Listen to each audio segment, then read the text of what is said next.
What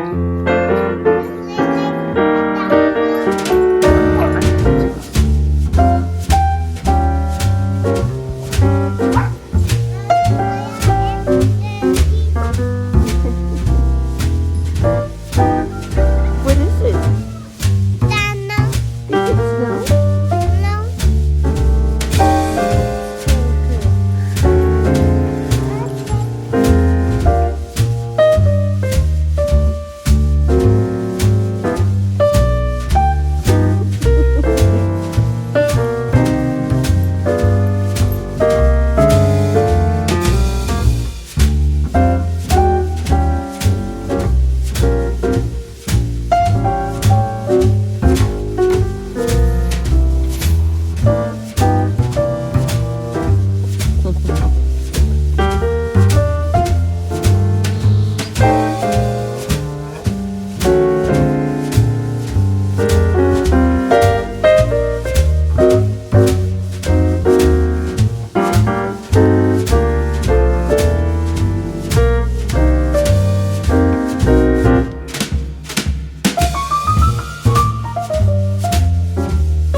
Hi everyone and welcome to the 2 Acre Homestead.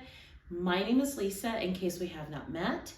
I am the voice behind the 2 Acre Homestead podcast and the 2acrehomestead.com blog.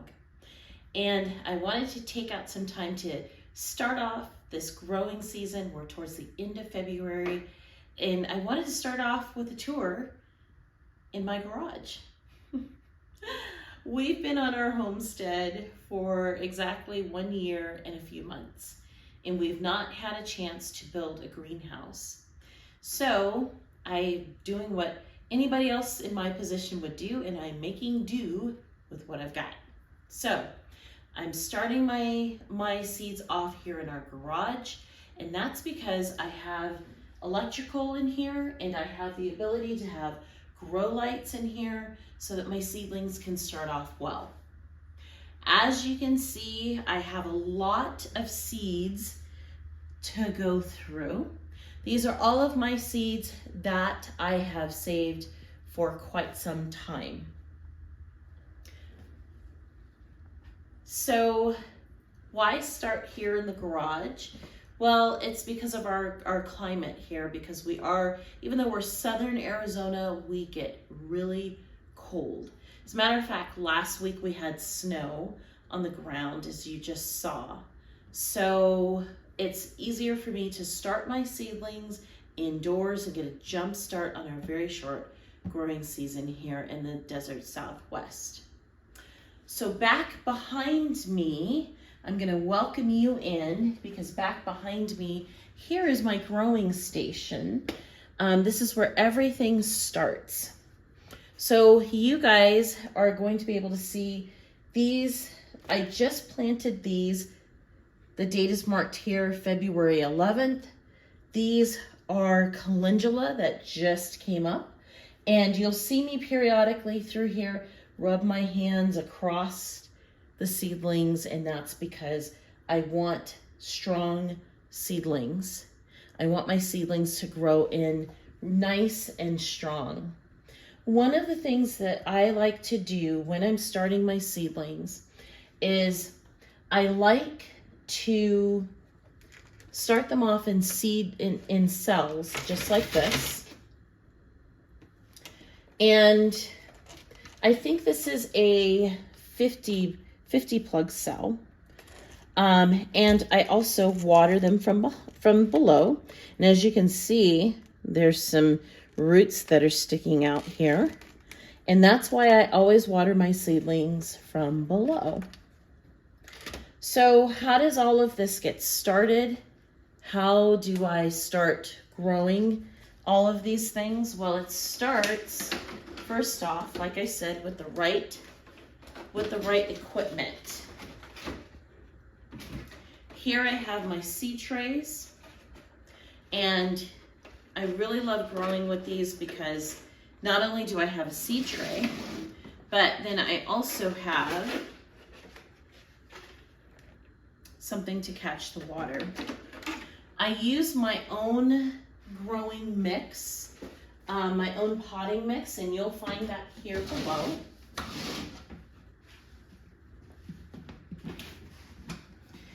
And this is just a plastic container, and I fill it with my own mix of coconut coir, garden soil, vermiculite, perlite, and simply mix that up.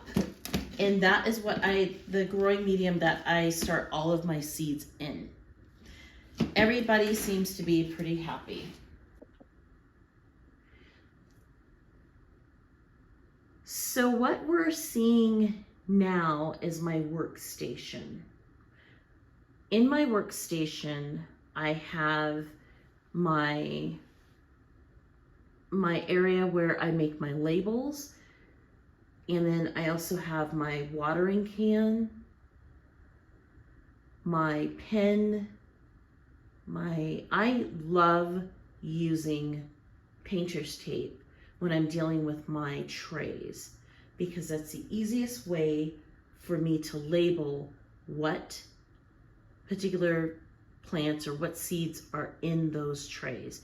And I also like putting the date. That way it helps me later on to know from the time I plant the seed to time of harvest, how much time am I looking? And I can keep track of that on my own, and it'll help me for next year to know exactly when to plant my seeds. The next thing that you're gonna see over here is something from a company called Mother Earth Subterra. And that's a root booster. And it helps your plants develop good, strong roots. Once my plants have started to sprout and they're showing their true leaves, I start feeding them this root booster so that they can grow. The next thing that you see over here is my seeds that I have hanging here. These seeds are to remind me that next week I need to get these seeds into trays.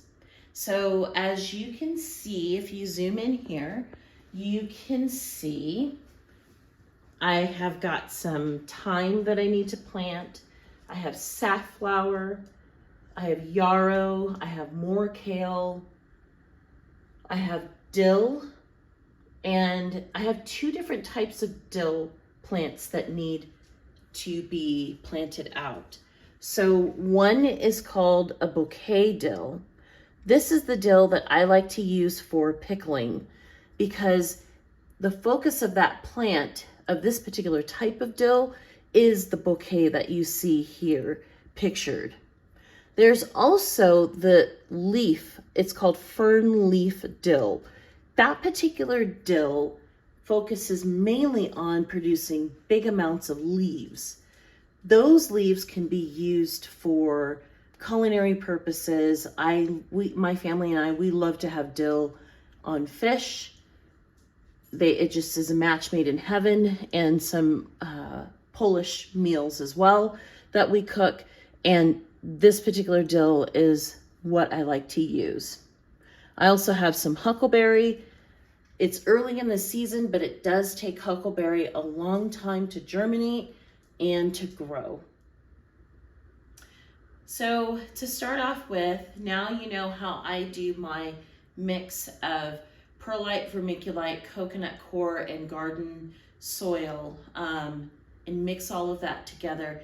And that's really what I start off my seeds in. And you've seen the trays that I use, and I forgot to say that these particular trays also come with humidity domes, and I'll show you here on the tour in a few minutes what that looks like with a humidity dome on top of this. But different seedlings require different amounts of space. These, for example, these particular plugs are good for seedlings that maybe don't require as much room for their root systems to get started. But then there are some that require a lot more space. So for example, this is a 3-inch pot here, and this is nasturtium. This particular variety is called Jewel. I planted this on January 4 of 2023. And as you can see, this plant has really taken off. Now, the interesting thing about this particular plant is if I were to pop this out, just like this, you'll start to see that the root, there's a root that's starting to poke out, and you can see the different roots all the way around. So it's actually outgrowing its little 3-inch pot here. So it's time to pot it on. I will be showing you in a video coming up how to pot on or put your seedlings in bigger pots. But that's not today's video. There are other pots that you can use. These are supposed to be the reusable, recyclable type of pots. I was gifted these. I'm not a huge fan of these at all. And if you choose to use these, just know this. What you need to do when you plant these in ground is, if you can like really come in here and look, you'll need to softly, without trying to disturb the roots, you'll need to softly remove the bottom part of this particular pot, and then you can place it in the ground. Otherwise, your plants are going to be stuck in this little pot, and they're never going to grow to their full maturity. And something like this, a lettuce crop, we definitely want this to grow to its maturity. And the same can be said with a plant like this. Now this is from Bonnie Plants. Apparently last year I bought a bunch of Bonnie Plants, and I did. This is some snow peas that I've gotten started, but I chose to use a pot like this. I believe, let's see here. This is 570 milliliters. So this particular pot is good for plants that need a really big, deep root system, such as peas. Peas really need a lot of room to grow, and they don't like their roots disturbed at all. But these are all things that you learn with time. It's not something that you're going to learn right away, but the first thing that I would recommend for any person who's looking to get into gardening is try to start growing in seed trays such as this. And as time goes on, you'll find the ones that work for you.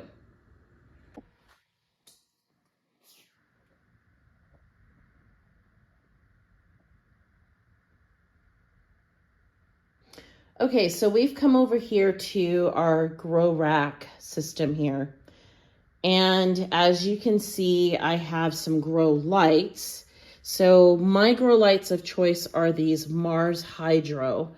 They are perfect. If I put my hand up under here, it feels nice and warm. So it provides warmth and also plenty of light.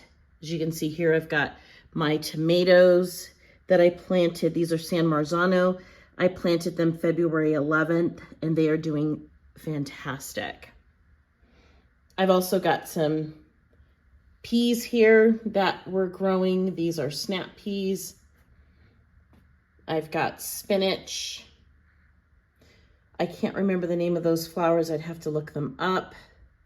I believe those might be bachelor buttons that are back here. And then more spinach all the way back there. I have Swiss chard that's growing there.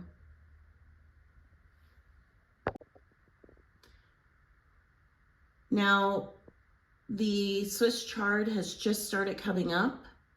Because this is a cool weather crop, I'm not gonna be too concerned with keeping it underneath the grow light.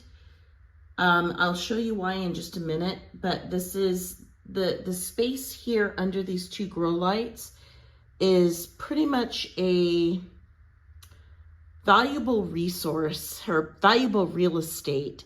And that's because, like I demonstrated to you earlier, there's a lot of heat that comes up under here with the, comes off of the grow lights. And I just, because this is a cool weather crop with the Swiss chard, I really don't need it to be directly underneath this grow light. But I do have some other plants that, some other seedlings that are gonna need that. So that's going to be moved in a few. Down here, I've got some cayenne that's coming up. I planted that in January. And I also have some albino bell peppers.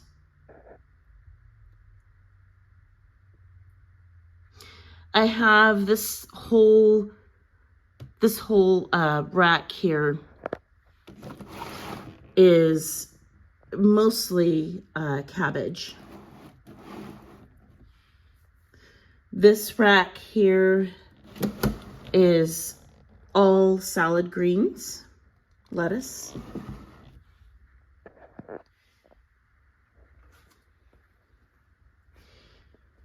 Over here, we have kind of a hodgepodge. So I've got broccoli, lettuce, bachelor's button. So I've got a lot of things growing on in here. A system that works really well for me are these humidity domes. Now, like I said to you before, I like growing in these trays, but these trays, like for example, here with my bell peppers, I took the humidity dome off to let it dry off just a little bit, but it captures the warmth because it's underneath a heating mat. And since I water from the bottom, it creates this nice humid area for the seeds to sprout. As you can see, this humidity dome here, this is, let's see, Better Boy, this is tomatoes. Again, heat mat, humidity dome. I just did these yesterday, so there's not going to be any activity here.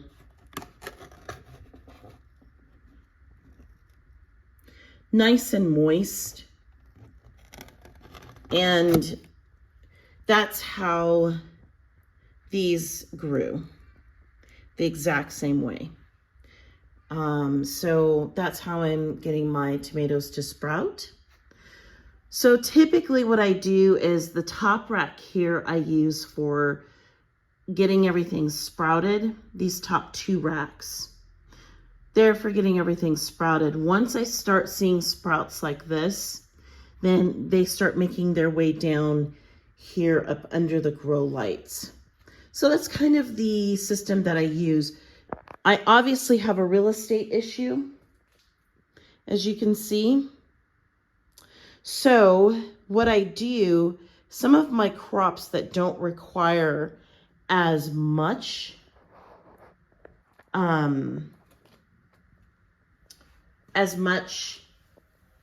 don't know, what am I trying to say, as much light.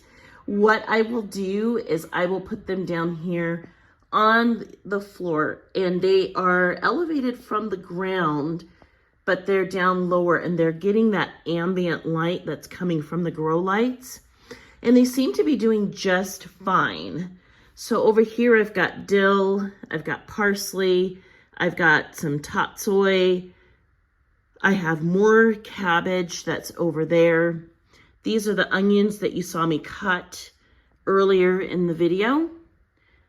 These are more onions. So these are red onions, yellow onions, and these are shallots.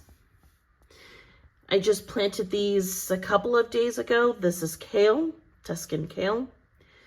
So then over here, I also have some plants that are growing here. These are more lettuce plants and different colored green plants. And that's pretty much what I have growing here in our garage, believe it or not.